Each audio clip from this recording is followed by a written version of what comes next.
You're listening to a Frequency Podcast Network production in association with CityNews.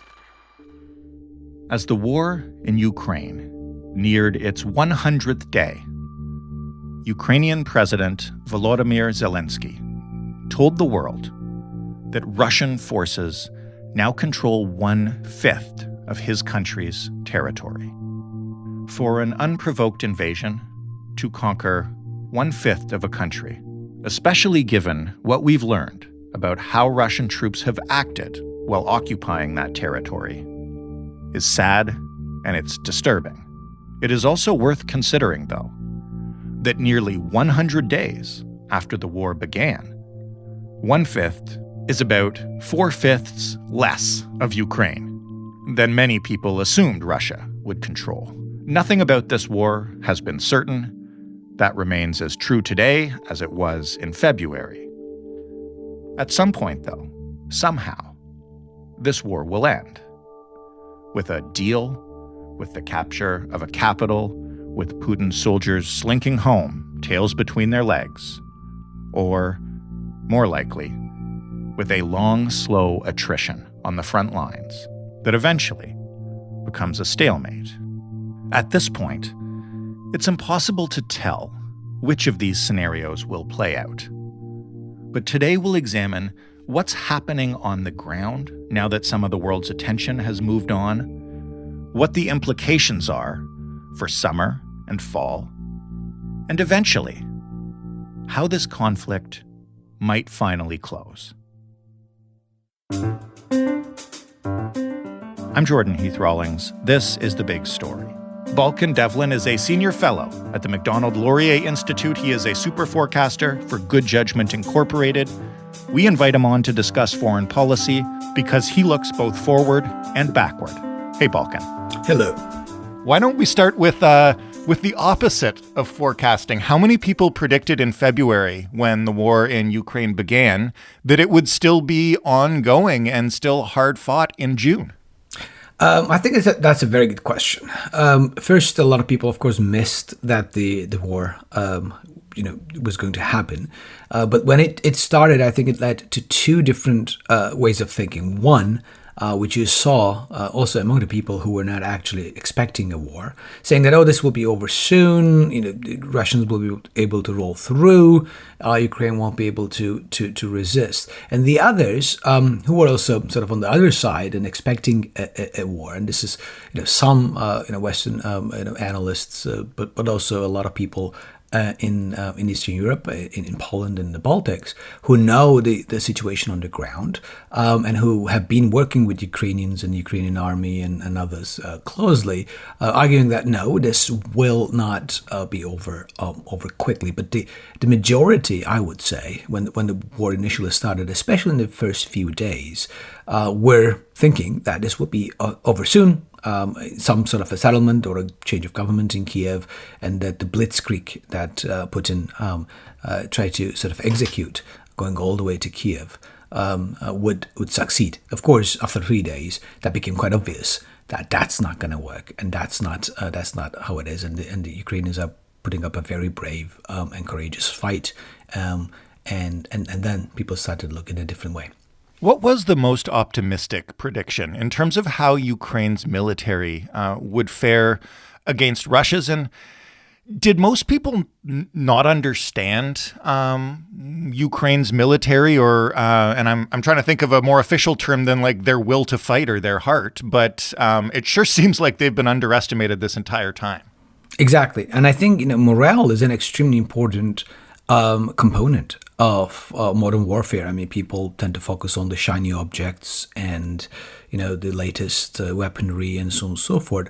But if you do not have either sort of the capable people and who are using those things, as well as who are willing to defend and die, most of the shiny objects could just remain there. I mean, great examples are the Iraqi army sort of melting away in 2013-14 in the face of ISIS in Mosul, or the Afghan army in the face of Taliban just last year. Now we no longer talk about that because the events took over, but the West trained 20 years provided a lot of weaponry, and they just basically left, and Taliban took over. So that morale component is extremely important, and I think a lot of people underestimated the degree to which the Ukrainian society and Ukrainian national identity is really consolidated in the past 8 years since the first invasion in 2014. And a lot of the Ukrainian armed forces have been through that training, have been through the front, have been fighting this war for 8 years. So it has been there, and that really changed the way people see, both in terms of capabilities, but also their willingness. They also saw what happens when they do not resist, right? They see what happens in Donbass. They see what happens to Ukrainians or Ukrainian patriots in the occupied Crimea when they do not resist. So I think those two things, that experience over 8 years, and the notion that they lost 14,000 people, as well as knowing what happens if they do not resist, really make the Ukrainian army and the Ukrainian people more broadly fiercely independent and fiercely committed to defending. And a lot of the observers, including the Russians themselves, I think heavily underestimated that. As we talk today, and I believe we recently passed 100 days of this war, what do we know about the situation on the ground right now? Is the fighting still fierce, and are troops moving in both directions the way they were in the early days of the war? And the reason I ask this is because of the way the media in the West has, I don't want to say moved on, because they haven't moved on, but in the early days of the war, we were getting daily updates of, here's where the Ukrainians are, here's where the Russians are, here's what's happening. And now it feels like whether or not we've become distracted by other pressing issues, or have things just moved closer to a kind of stalemate? I think there are a few things. First, of course, unlike the first days of the war, you do not have sort of a three axes of attack vectors anymore, right? You don't have the sort of the northern front. You don't have the one through Kharkiv and the south and the southeast. What we have in terms of the fighting on the ground is very much concentrated in Donbass, particularly around Luhansk, Oblast region right now.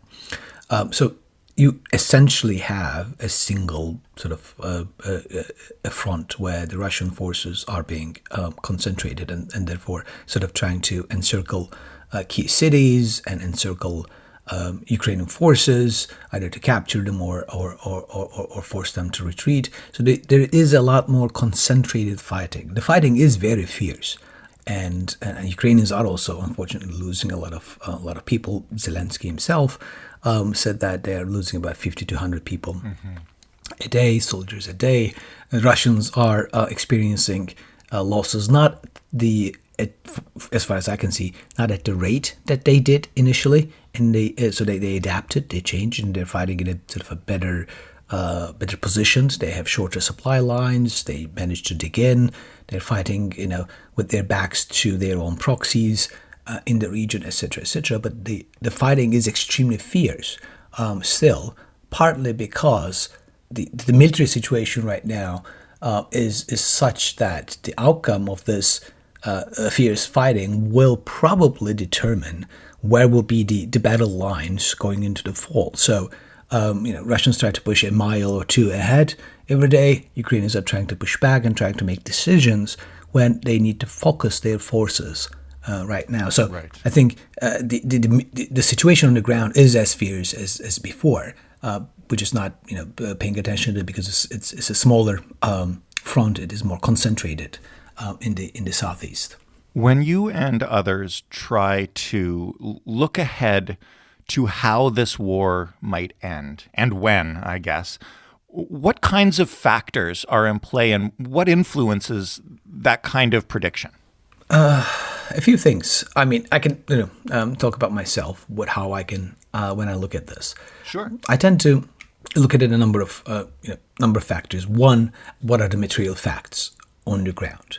And I think if one thing this war made it quite clear is the importance of logistics and the material capabilities. If you don't have the weapons, if you don't have the ammunition, if you don't have the trucks, if you don't have the actual capabilities, you might be overwhelmed quite quickly. And that's why I think Western support to Ukraine is extremely important and needs to be sustained. So you need to look at what the material factors are, how that works out, who has sort of higher levels of material support and supplies and resources, how fast they can replenish them, including the soldiers. So that's number one. You might want to look at how long can you sustain this at a particular tempo. Right. Well, number two, you might want to look at the key decision makers and how they perceive the situation. What are their incentive structures are.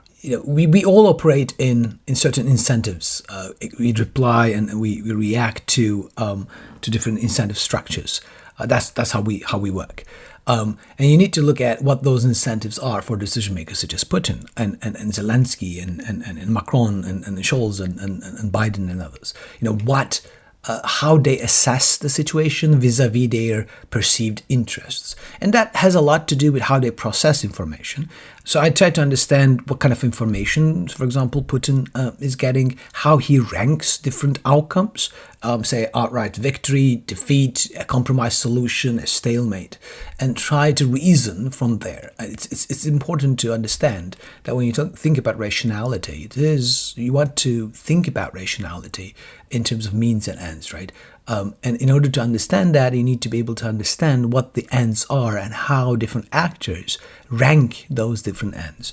So that will be another one. And of course, the last, perhaps, the component is the broader international context in which the war takes place. There are a lot of unintended and perhaps intended consequences of the war, and that creates ripple effects, that creates different pressures, such as the food crises that will be coming up, such as energy, such as higher inflation that has other sources, including sort of all economic policies and whatnot. But the war and the energy and the food crisis is not helping there. Other actors such as China, how they perceive right inter-alliance relationship, how the Western Europeans versus Eastern Europeans are seeing the war. So you try to understand how the context in which this war works, because the parties to the war need to be able to maintain those relationships. They do not act in a vacuum.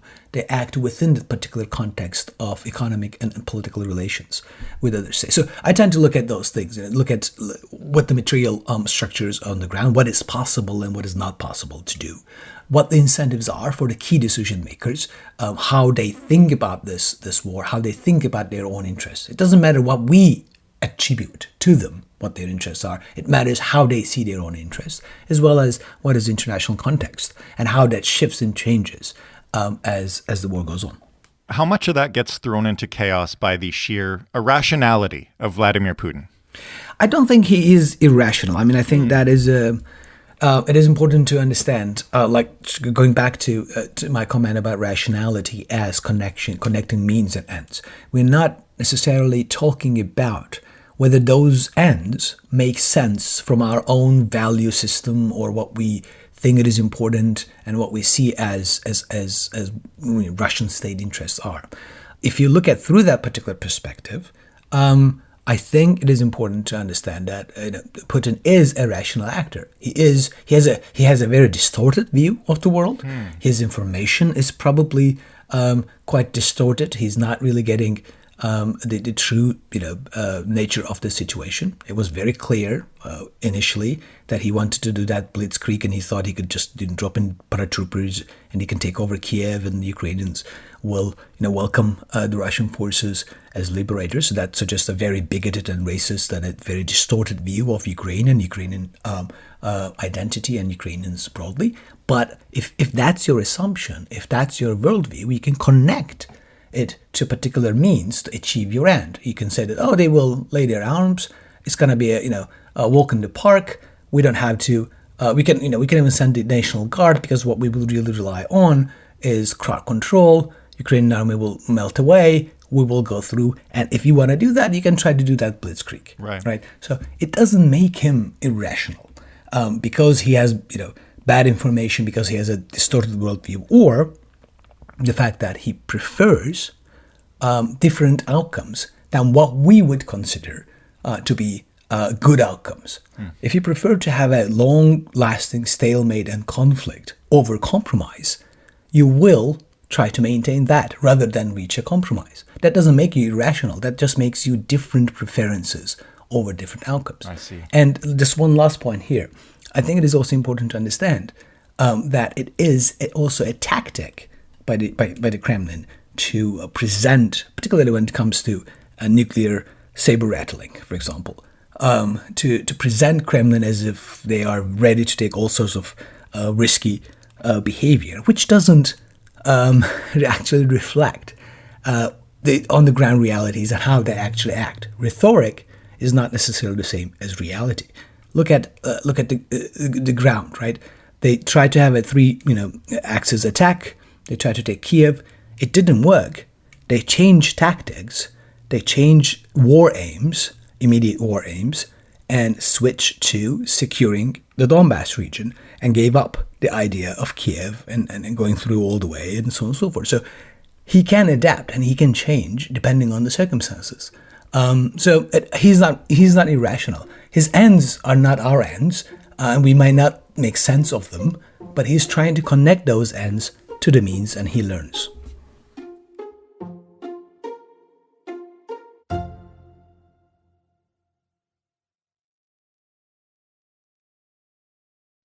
So given all of those factors, and given what we know now about the state of play on the ground, what are the most likely outcomes for this war to end? Or is one of the most likely outcomes that it simply doesn't?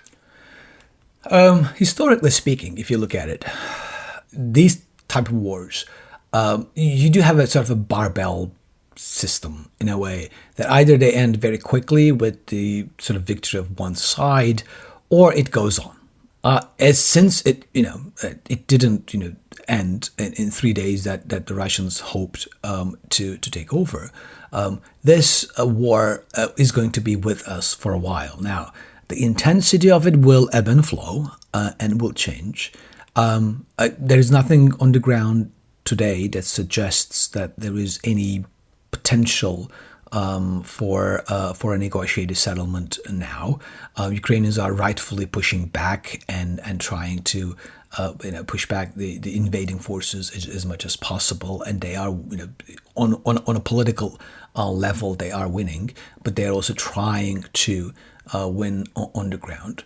Russians can dig in, and they already start digging in, and they show no sort of desire to stop right now. They believe that they can outlast both Ukraine and the Western support to Ukraine, so they are planning to stay long. So I don't expect the war, to be frank, to be over. You might have some kind of temporary, fixing of battle lines in the next few months if it comes to that, but I don't even think that is a possibility. We are going to witness a long-term conflict that is a stalemate that will, in intensity, go up and down in the coming months and perhaps years. I'm not expecting anything being sorted out and sort of a negotiated settlement being reached and all that kind of thing in the next, say, 18 months. So there's been some talk recently about Ukraine perhaps ceding some land, particularly in the Donbass, to the Russians in order to, and I'm paraphrasing here stuff that I've seen mostly from the U.S. right, but in other places as well, to give Putin a victory of sorts that he can, claim that Russia succeeded in its goals and, they can go home and this war can finally end.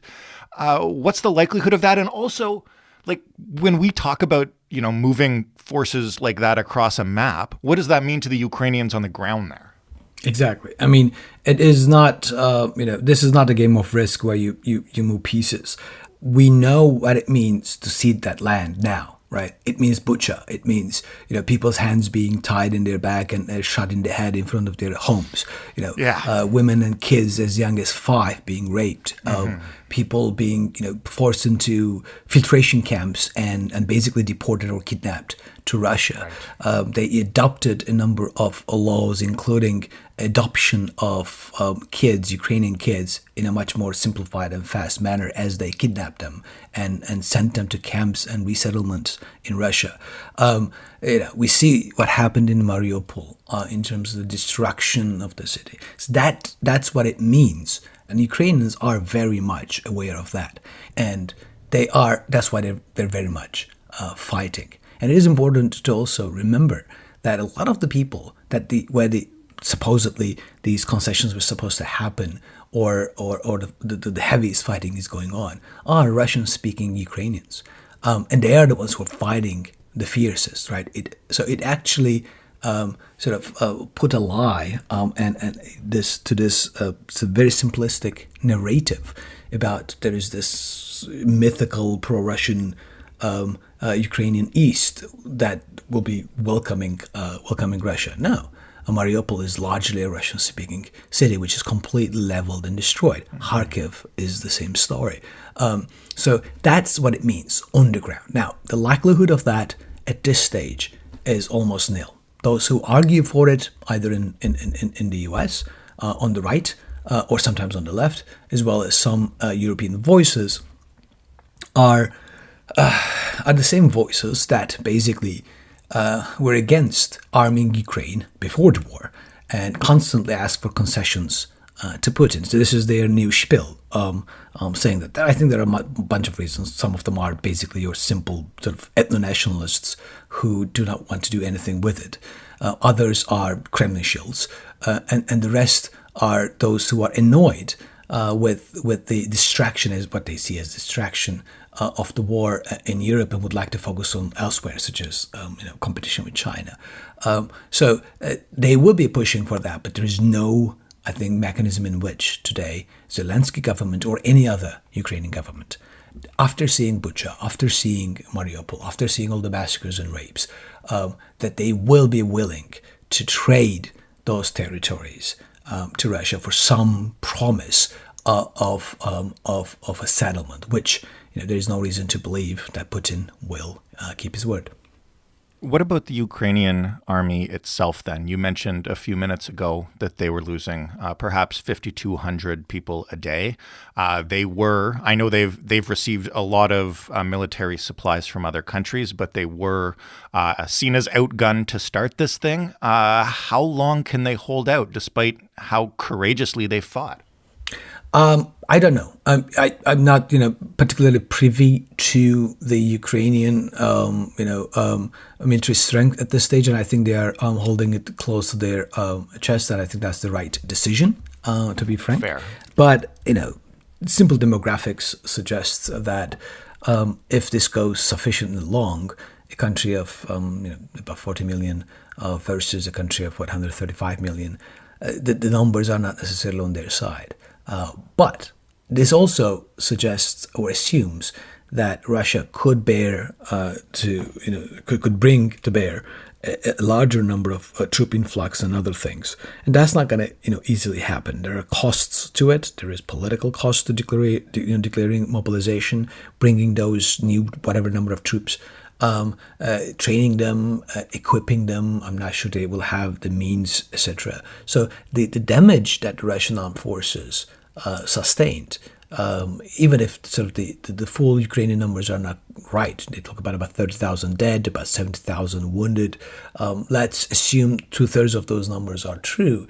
It is a huge amount of combat force losses, which are not easy to replace. So yes, if you look at it in a very grand scale, and if you look at it in very aggregate numbers, Russia has more resources to bear, including weaponry and people. But politically, mobilizing those resources will be extremely hard and will weaken Putin's regime. So he will need to rethink whether he can commit and he can utilize that advantage. On the other hand, Ukrainians are fully mobilized.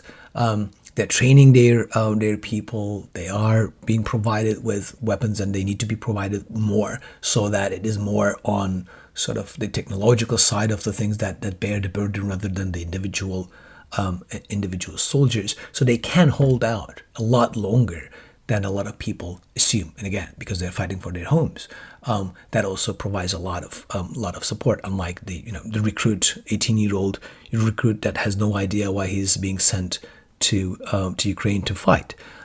So I think there is that important component to it. How long they can sustain, I don't know. But can they sustain it longer than a lot of people assumed in the beginning of the war? I'm pretty sure they could. Well, last question then. Most of what you've said so far seems pretty indicative of weeks and months longer, that we're in for a sort of sustained grinding down of this war. What will you watch for in the next couple of months, and could anything change that? I think we will see by the end of the summer where the front line is, where the battle lines would be. It will be very hard for Russians to push getting into the fall and the winter. They didn't do a good job during sort of a spring campaign season and going over the summer. They are unlikely to be able to make any major offensives in the fall and in winter. So I think the next few months will really determine where the long-term stalemate and the battle lines will be. So I'll be watching that number one. Number two, we need to really be ready, and we need to think about how we can react to a very bleak winter, not only in Ukraine, but also around the world, including food shortages, including energy crises, right. and whether the policies that are being sort of floated around to ensure that grain shipments can leave, that Russia cannot blackmail the world through holding hostage the food shipments from Ukraine, will determine to what extent Russia and Kremlin will be open to some sort of a negotiation and a kind of a declaring a victory and leave. Putin can do that anytime.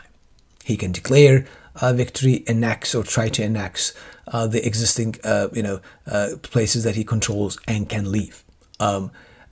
So I think the whole idea of providing some sort of a safe, face-saving option is a mirage, and it really works with the Kremlin's narrative about it. But those things, how the food situation would evolve, as well as how long the Western unity can be maintained as the costs, but the economic and political costs of the war on the allies increase. Those are the things that I will be watching, because my concern is that there will be increasing voices, particularly on the Western European front, right. Not so much the Eastern Europeans, to push Kiev into a premature negotiation and ceasefire, and those could change the dynamics on the ground. Balkan, thanks as always for this, and I guess something tells me we'll talk in another couple months. It's always a pleasure to be on the show. Thanks for having me. Balkan Devlen, Superforecaster for Good Judgment Incorporated. That was The Big Story. For more from us, head to thebigstorypodcast.ca, find us on Twitter at TheBigStoryFPN, write to us, hello@thebigstorypodcast.ca, or call us, leave a comment, ask a question, request a story. You can do all three in one voicemail if you talk fast enough, like I'm doing right here. You can also find The Big Story wherever you get your podcasts, in Apple, Google, Stitcher, Spotify, Pocket Cast, CastBox, or whatever you want to use. Amazon Music is also a good choice. And of course, wherever you find us, rate us, review us, tell your friends. Thanks for listening. I'm Jordan Heath Rawlings. Have a really safe weekend, and we'll talk Monday.